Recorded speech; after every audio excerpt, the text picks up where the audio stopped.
This is Jordan Tower with JT News. Make sure you smash that like button, smash that subscribing. Let's get right into the news. All right, so we got Paramount might be making a bigger offer than Netflix for $108 billion for Warner Brothers, which includes HBO Max and everything. Now, Netflix buying Warner Brothers with all the things that fall under it would make Netflix a little too powerful. So the government is trying to shut that down. I don't blame them. Netflix is already raising their rates. Imagine after buying this, they're going to want to raise their rates to like $25 a month to $50 a month, you know? So things are just getting out of hand. And you don't want one company to get too powerful. I mean, look at Amazon. They have a lot of power, man. They almost have too much power at this point. I love shopping on Amazon and everything, but it's like, you know, you never want one company to have too much power because they kind of dictate the market at that point. We'll see what happens with that. I think they're gonna. I don't think that Netflix Warner Brothers deal is gonna go through. Then we got Ralo. He says, "I ain't in jail. I ain't in the grave. I ain't in the hospital. I'm blessed, and I don't have to sell any more dope." I always wonder, like, he came out of jail. Okay, he got like between Lil Durk, Baby, and 21 Savage. I think he got a couple 100,000, right? For some reason, they felt the need to give him tons of money when they came out of jail, so they did. Then he bought Maybachs and some compound, but then somehow he has all this money to buy all these homes. I don't know what he's doing, but whatever. He's doing something right, I guess, you know, because like he's turning the money into more money. So, but he doesn't really show how he churns the money, which always, it's not really, you kind of want to show what you're doing a little bit because the government's going to start looking at like, is this guy, you know, they're going to start accusing him of being into something again. Yeah, that's just my point. You know, it's like, I'm sure he's not completely free.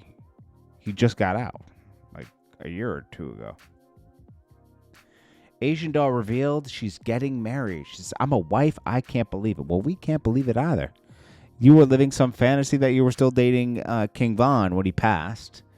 You can't stop mentioning him. And the guy you're marrying kind of looks like him. And your head won't stop growing. It's huge. It's like an alien head. I mean, I always wonder, like, this girl never made it in rap. Asian doll never made it rapping. Name a song, please. She's known for signing to Gucci Mane. She did a couple songs, and then it was a rap. And from then on, like, we're pretending like she's some rapper. She's not a rapper. She's not. Ja Rule is tight. He's super jealous of 50 Cent. Now he's saying he's going to do a documentary on 50 Cent. I think I'm going to start doing docs. There's a lot to unpack here on 50 Cent with his ex-girlfriend. Ja Rule needs to calm down, okay? Because if people start focusing on him again, I'm sure there's lots of skeletons in his closet. I mean, 50 Cent might do a documentary on how you get taken advantage of by Irv Gotti, and he sells your whole catalog and leaves you with nothing. That might be a documentary in itself, how to not get screwed, right?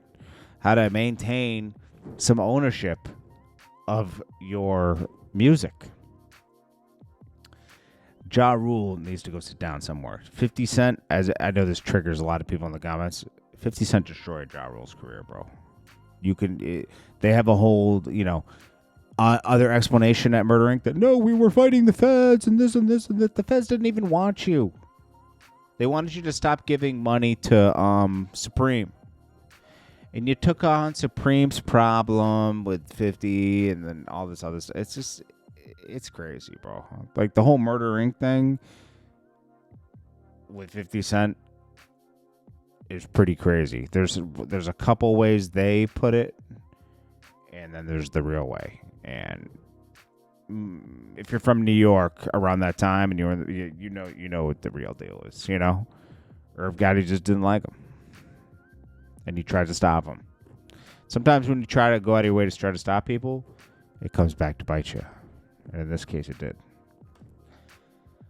50 Cent continues to troll over the documentary. He says, "Good morning." Let's see. "Morning, guys. Please don't let the momentum agitate you. The war for WBD is heating up, and I don't care how it goes. Then he posts Jay-Z, crazy caricature of him, and says, please stop sending me stuff like this. I won't post it. Gene Deal, go on to the Art of Dialogue. He does an interview there. And he alleges that there's industry rumors that suggest that Kirk Burroughs and Diddy were involved with each other when they started Bad Boy. He also defends himself against Misa Hilton, who says that he brought this energy towards her that Wolf slept with her and had Justin. It's Justin's kid. The internet did that on its own.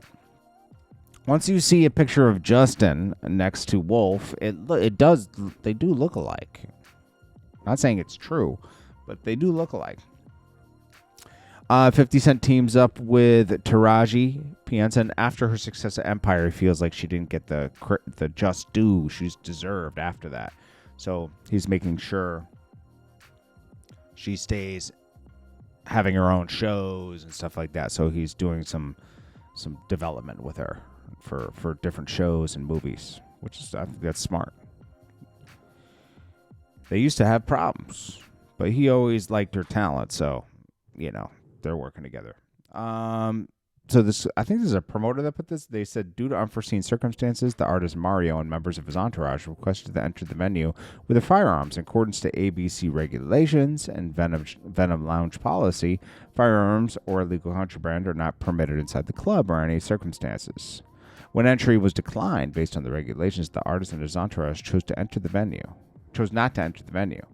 In order to maintain safety and well-being of our guests and staff, Venom Lounge made the decision to not proceed with this appearance.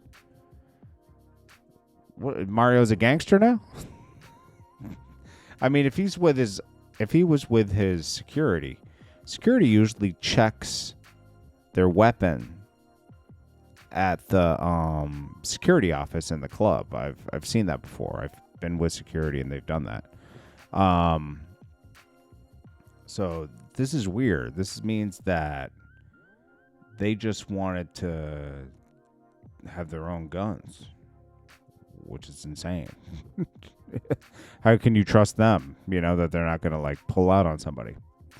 Gervonta Davis has beef with Camron and Mace. He wants to beat up Mace and Camron. I have no idea what's going on with Gervonta and them. Max B's brother, or stepbrother, calls out Camron for doing an interview with Max B and says certain people wouldn't have approved that. You're dealing with a snitch. This guy shot somebody in the head over $100 to rob him for $100, bro. I mean, come on. You're in jail for a reason, bro.